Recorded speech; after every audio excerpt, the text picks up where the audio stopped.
अस्सलाम वालेकुम गाइस, कैसे हो? उम्मीद है खैरियत से होंगे। मुतरादिफ अल्फाज वो अल्फाज होते हैं जो हम मायने हों और एक लफ्ज़ के बहुत सारे 2, 3, 4 मायने हों, उसे हम मुतरादिफ कहते हैं। मिसाल के तौर पर मैंने आपसे कहा दुरुस्त, इसका मतलब है सही।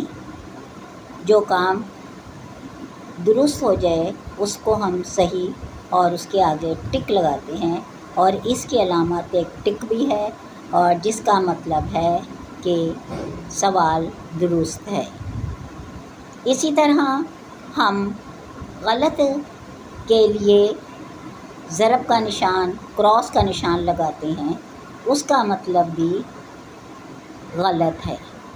वो अलामत के तौर पर है।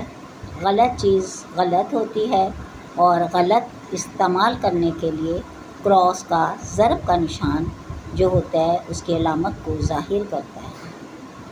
Thank you.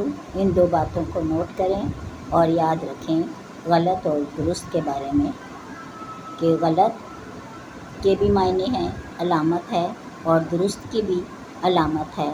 इसको याद रखें और ज़हन नशीन करें। जब हम टिक लगाएंगे दुरुस्त होगा, जब हम क्रॉस का निशान लगाएंगे तो वो आपका गलत तस्वुर किया जाएगा। Thank you. मेरे चैनल को सब्सक्राइब करें, लाइक करें, कमेंट करें और थैंक यू।